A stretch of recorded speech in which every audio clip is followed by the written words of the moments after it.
राहुरी नगर पाथर्डी विधानसभेसाठी 23 एप्रिल 2026 रोजी मतदान होत असून दिवंगत आमदार शिवाजी कर्डिले यांच्या निधनाने ही जागा रिक्त झाली आहे।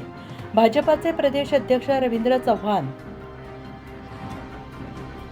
आणि जिल्ह्याचे पालकमंत्री नामदार राधाकृष्ण विखे पाटील यांनी प्राजक्त तनपुरे यांची यापूर्वीच कार्यालयात भेट घेतल्यानंतर आणि मुख्यमंत्री देवेंद्र फडणवीस यांच्याशी दूरध्वनीवरून झालेल्या संपर्काने तनपुरे यांनी उमेदवारी अर्ज दाखल केला नाही, परंतु त्यांनी अजून आपण कोणाचे काम करणार हे पण स्पष्ट केलेले नाही। तसेच उद्या 20 फेब्रुवारी रोजी राज्याचे मुख्यमंत्री देवेंद्र फडणवीस हे भाजपाचे आमदार अक्षय कर्डिले यांच्या प्रचारार्थ राहुरीला येणार आहेत। त्याचप्रमाणे प्राजक्त तनपुरे हे सुद्धा 20 एप्रिल रोजी आपल्या कार्यकर्त्यांचा मेळावा घेत आहेत। आपण कोणाला पाठिंबा द्यायचा हे ठरवणार असल्याने त्यांच्या या मेळाव्याकडे तालुक्यात संपूर्ण राज्याचे लक्ष लागून राहिले आहे।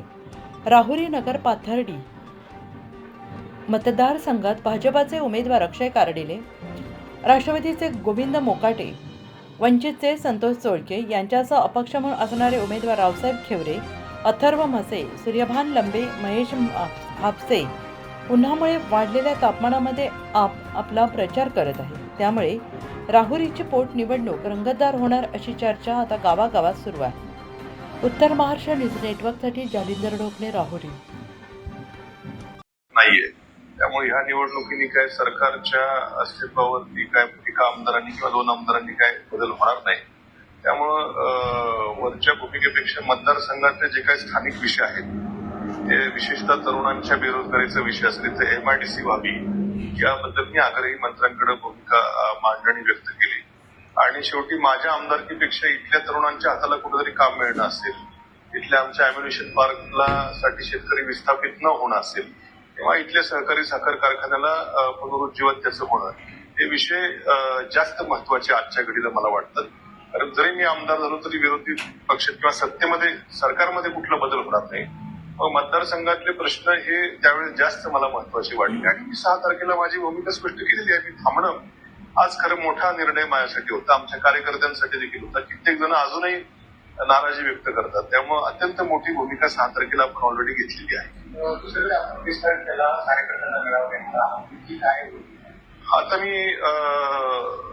मी जरी थांबलेलो आहे तरी आमचे कार्यकर्ते अजून कुठल्याच प्रचारामध्ये गेलेले नाहीत, कुठल्याच पक्षाच्या प्रचारात गेलेले नाहीत। इथं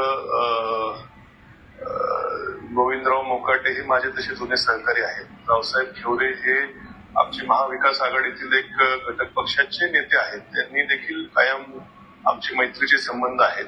परंतु शेवटी एक भावनिक किनार असेल किंवा हे जे काय प्रश्न सोडवण्याचं आश्वासन असेल, हे सगळं बघता कोणती भूमिका थांबण्याची भूमिका तर आपण घेतली, पुढे काय करायचं याच्यावरती कार्यकर्त्यांची काही वेगवेगळी मतं येतात। त्यामुळे चर्चा झाली 20 तारखेला आम्ही पण कार्यकर्ते मात्र एका मतावर ठाम आहेत की तुम्ही जी भूमिका घ्याल ती आम्हाला मान्य असेल। त्यामुळे सर्वांची चर्चा करून 20 तारखेला आम्ही कार्यकर्त्यांचा मेळावा घेऊन भूमिका त्या ठिकाणी स्पष्ट करणार आहोत।